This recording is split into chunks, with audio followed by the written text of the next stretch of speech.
KPBS On Demand is supported by UC San Diego's Art Power, presenting cellist Joshua Roman, performing from his album Immunity, alongside music by J.S. Bach and more. Sunday, June 22nd at UC San Diego's Epstein Family Amphitheater. Reserve your tickets at artpower.ucsd.edu.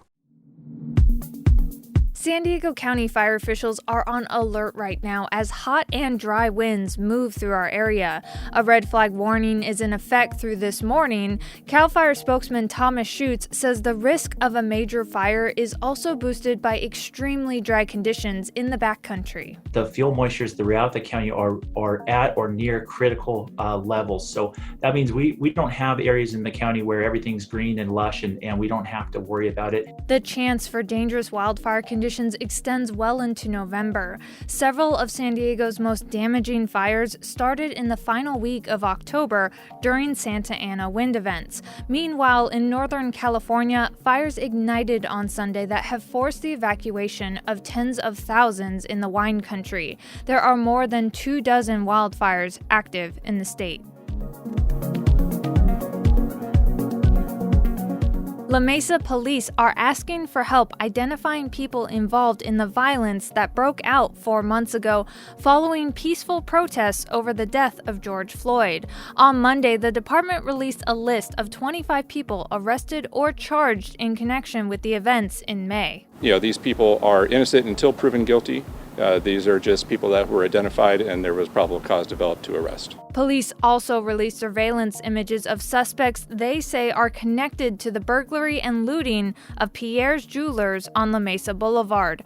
Over 50 crimes were documented by La Mesa PD. They estimate millions of dollars in losses for the victims and affected businesses.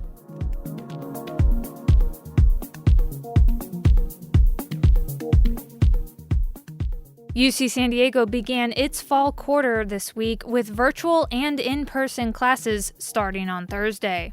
The university is only allowing half the number of students that they have the capacity to house to actually live on campus, and the school is using a phone app to help contact tracing for the coronavirus. Sharia Candiapali is a first-year human biology student at UCSD. I'm really happy with the way that UCSD is handling this whole COVID situation.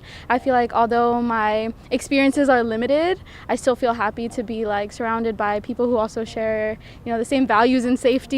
All students who live on campus will be tested for COVID-19 twice a month. The university can test up to 2,000 people a day and get results back within 24 hours. It's Tuesday, September 29th. This is San Diego News Matters from KPBS News, a daily morning news podcast powered by everyone in the KPBS newsroom.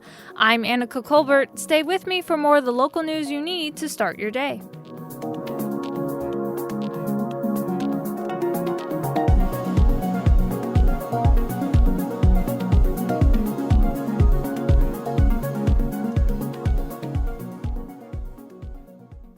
KPBS On Demand is supported by Splatero, helping homeowners pay off debt by offering streamlined access to your home's equity with no additional monthly payments or new debt. Splatero provides a lump sum of payment in exchange for a share of your home's future value. Pre-qualification is available at splatero.com.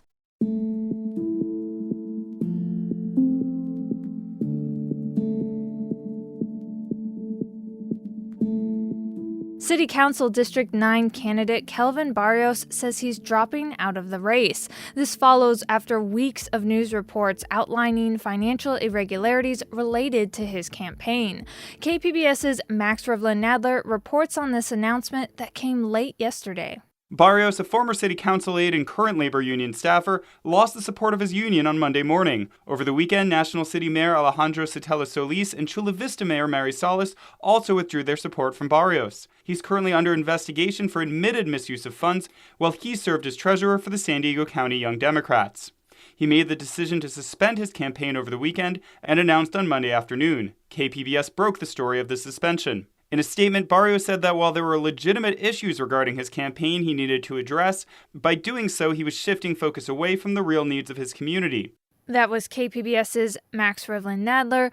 Barrios will still be on the November ballot, but he will not be eligible for the seat. His opponent is Sean Elo Rivera, another Democrat who runs a youth-focused nonprofit in City Heights. Imperial County's nursing homes have been hit hard by COVID-19, but their troubles began long before they ever battled with the virus.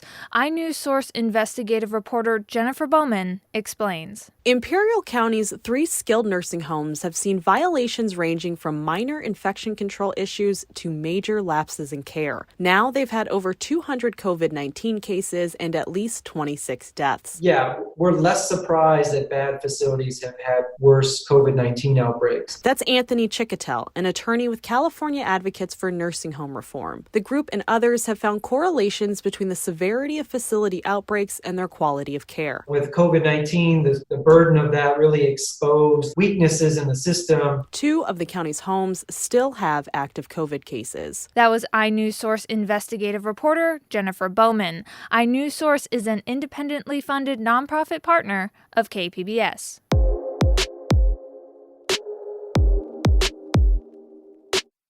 Contact tracing was supposed to be one of the main ways that we could flatten the COVID curve and reopen the economy.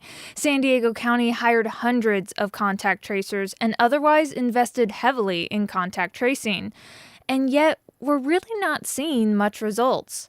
KPBS investigative reporter Claire Tregeser spoke with a UC San Diego epidemiologist about what's gone wrong. As a refresher, here's how contact tracing is supposed to work. When someone tests positive for COVID-19, you need to get in touch with their immediate family and everyone else they've been in close contact with. If one of those contacts tests positive, you start the process over again with that person's contacts. The county has hired more than 500 case investigators and contact tracers who are supposed to spend their days calling people who've tested positive for COVID-19 and then calling all of the people the sick person has been in contact with. Those people are told to get tested and stay home for 14 days. But despite these plans, the county's program seems to come up short. The disease continues to spread through our region, and contact tracers are only calling on average 2.2 people for each person who tests positive. I talked to UCSD epidemiologist Rebecca Fielding Miller about why that is. Okay, so we've heard how contact tracing is supposed to work. What can you tell us about how it's actually working?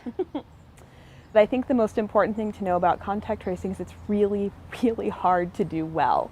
You have to get somebody who has never heard of you, might have a few reasons not to trust you. You have to call them up out of the blue, potentially give them some pretty bad news, ask them a whole lot of personal questions, and then get them to tell you everybody they've been around for the last 14 days. And then you have to get a hold of all of those people and do the same thing. So that's just hard any way you slice it. So we're doing better, but it's hard to be perfect. So why are we so bad at this? Is it underfunding or the distrust of government? It's a big ask for you to pick up the phone for a number you've never seen before, to talk to somebody who says, hey, I'm from the county, and first of all, I have some bad news. Second of all, I have a lot of personal questions. And third, can you please remember everybody you've been around for the last 14 days? There is an art to it and an art to doing it well. And I think that we have certainly improved quite a lot, but it's hard to get everybody. And if you think of it as a matter of scale, if you're following up on 100 cases a day and you're missing 3%, that's 3 people, give or take. If you're following up on 200 cases and you miss 3%, that's 6 people. And so the more cases that have to be investigated a day, the more people are going to fall through the cracks. Mm-hmm. Are there any model programs in the U.S. who are doing it well? And if so, what are they doing that we should be learning from? So I think there's a couple ways of doing it well. My understanding is Boston is doing pretty well, the state of Massachusetts, and I think in part that's because they've contracted with Partners in Health, which is an organization that has a lot of work working in low resource settings, making sure that they're doing work that's trusted by the community, being really aware of sort of local conditions on the ground. When I went to think about how do you do contact tracing well, it freaks people out, but the nearest analog is actually Ebola. We can look back to the Ebola outbreak where contact tracing was the primary strategy that we had for stopping that outbreak. And it turns out that contact tracers that are from local trusted community organizations are going to be a lot more successful than contact tracers that are from more centralized government entities. It's going to take longer, but you're going to get more people. And I think striking that balance of working with trusted community partners, but also having sort of vetted, centralized, well-trained folks is the important place to look. Yeah. So we have some numbers from the county about contact tracing interviews that I want to go over.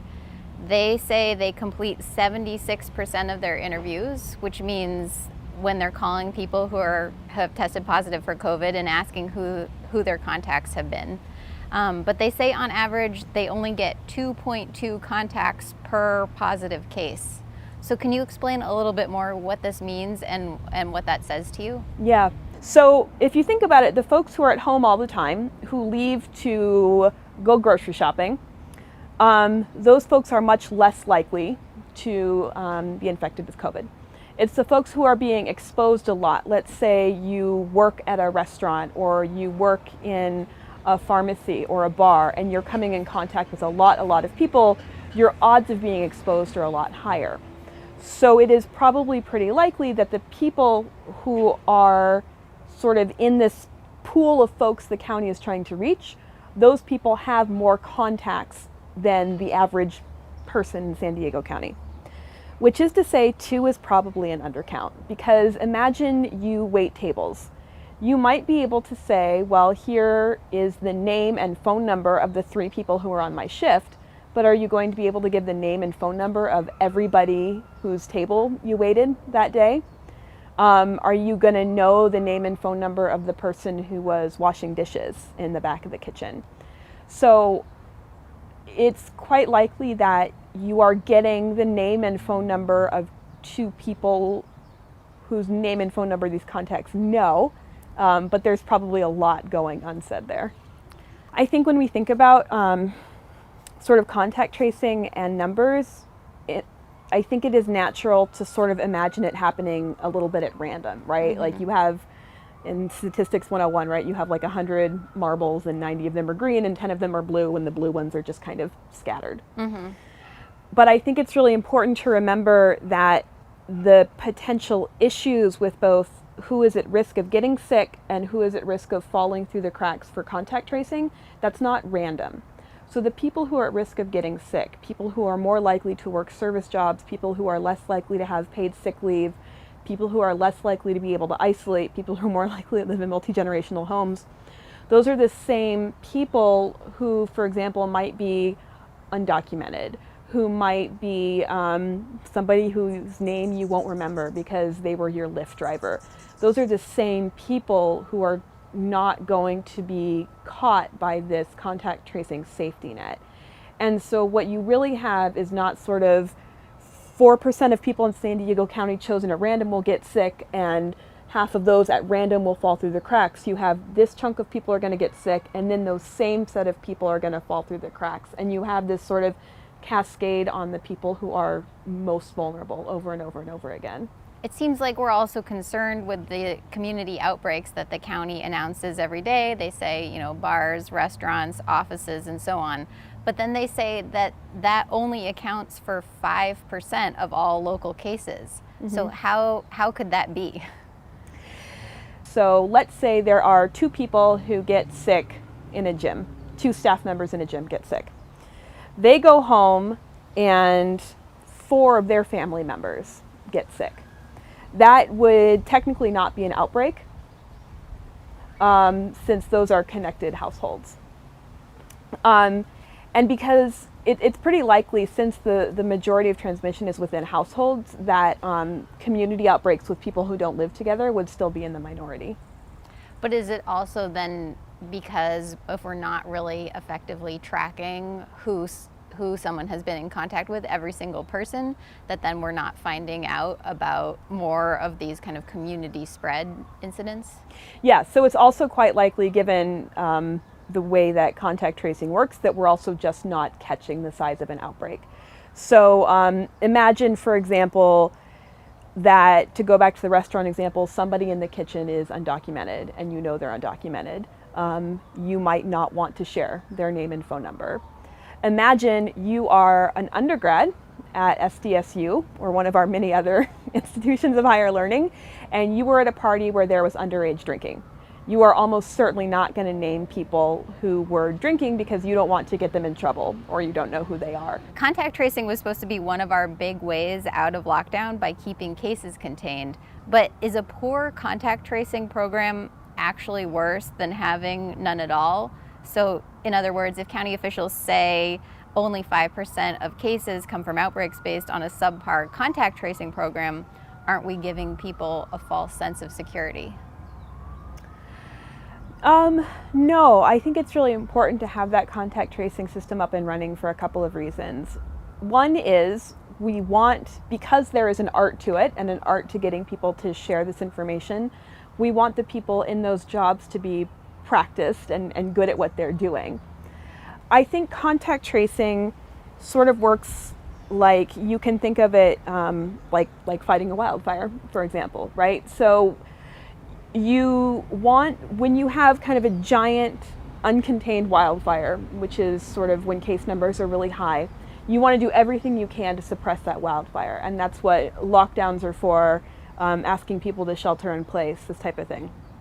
But you also want to make sure that there's not flare-ups.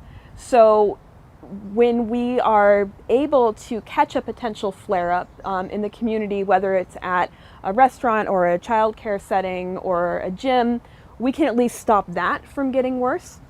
And as we manage to bring the total case numbers down, as we manage to suppress the bigger wildfire situation, then contact tracing becomes even more important because we can stop those flare-ups before they start and the numbers get higher.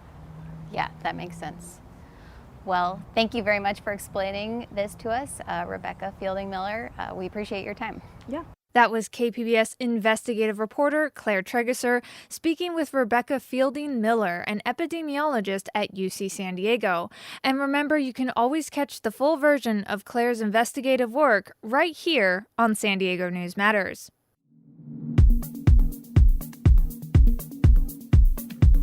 Coming up on the podcast, if climate change is making you feel hopeless, one environmentalist has some more positive news in a recent essay titled "Stopping Climate Change Could Cost Less Than Fighting COVID-19." We have that story next, just after this break.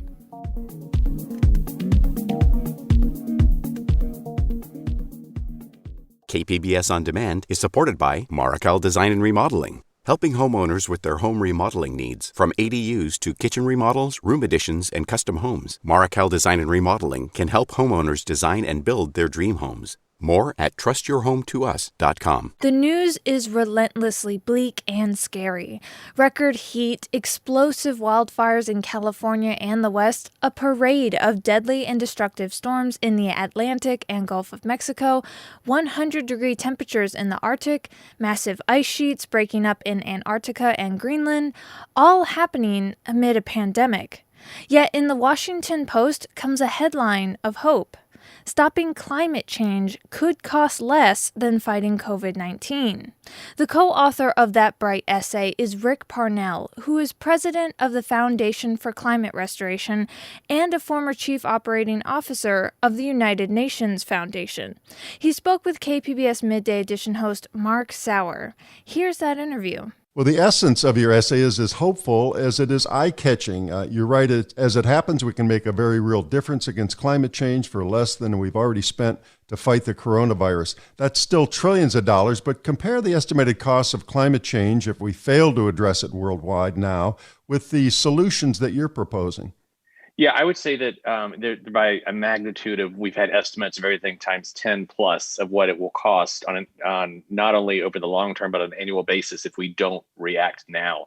For us at the Foundation for Climate Restoration, we believe, and what we are working with partners to do, is to make climate restoration, specifically around carbon removal and some of the other solutions, the third pillar of climate action.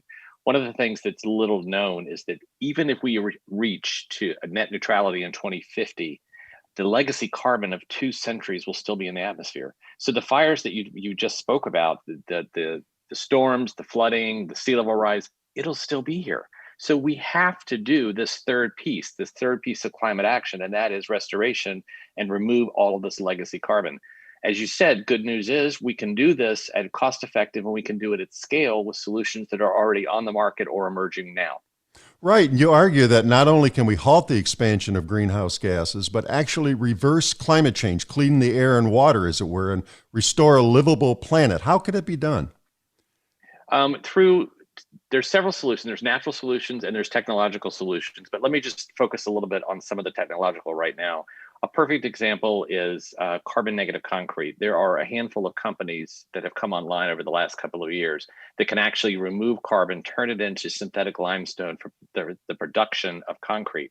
So what that means is that you have a market that's already there. We're not going to stop building. The developing world is not going to stop building. The developed world is not going to stop building. So here is a solution that can rapidly, for no maybe 1-2% cost difference between traditional concrete and this new carbon negative concrete, we can scale buildings. Santa Clara County was the first local government in the world to call for their local county commission to be a climate restoration, and we're working to spread that globally. Look at if we could grow the kelp in the ocean. It was in one of the pieces that was in the article. It grows 2 feet a day, and it has the advantage of that it can be farmed not only for human consumption, but it can be feed consumption. It's used in beauty products. And so there's already a market there for it. We just need to grow it. The point of the entire story was we can change behavior. We just have to choose to do so. Well, talk a little more about these direct air capture systems. So we have so much pollution in the air now, which is causing the warming and the climate change. How do you actually reverse that with these air capture systems? What we're talking about is that you remove the carbon from the air. You can turn it in. Some of it can be sequestered underground permanently. Some can be turned into products that can be somewhat of a recycling of carbon, so they can be turned into things like jet fuel. That's not a perfect climate restoration solution, but it's a path.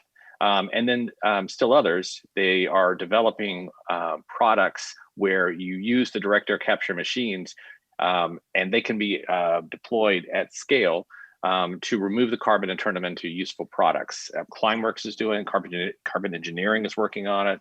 The direct air capture has a very, very promising future for us getting to full climate restoration. But this is worldwide. Can these mitigation methods possibly be cost effective if they're done worldwide?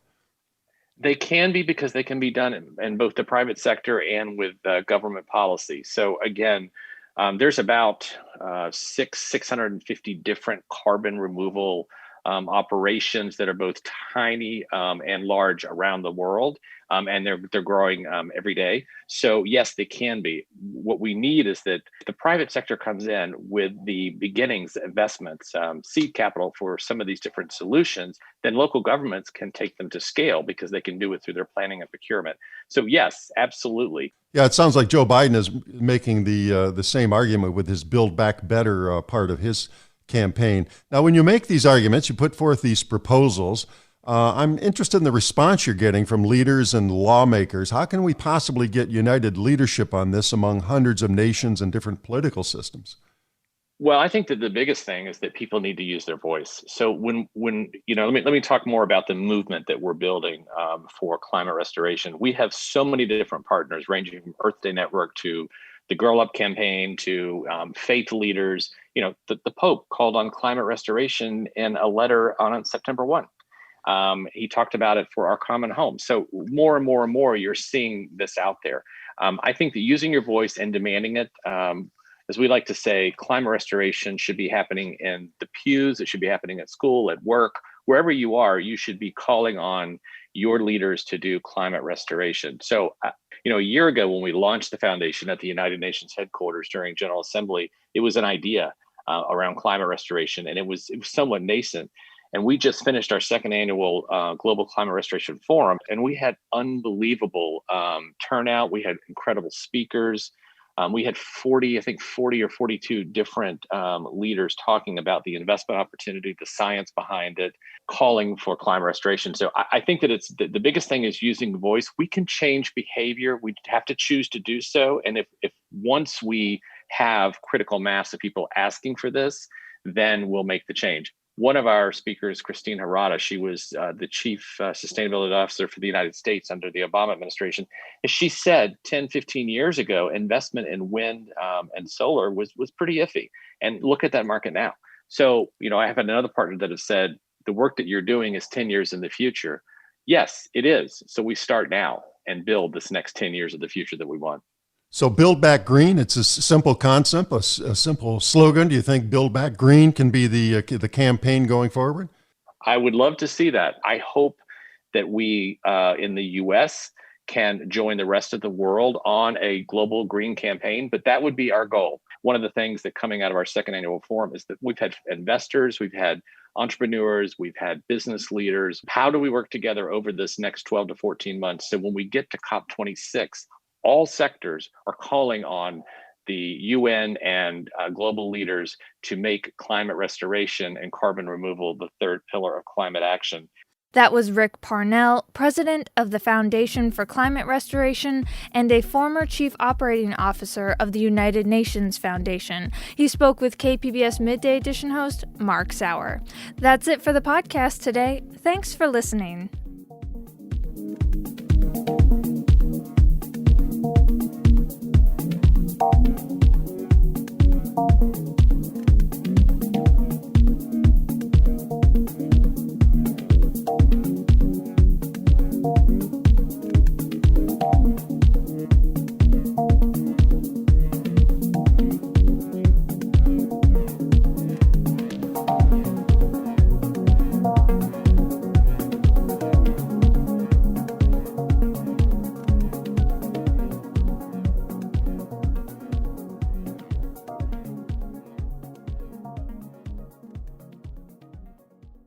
KPBS On Demand is supported by Paint Care, offering households and businesses in California more than 800 leftover paint drop-off sites for recycling. Quantities of 100-plus gallons of paint may qualify for a large volume pickup. Learn more at paintcare.org.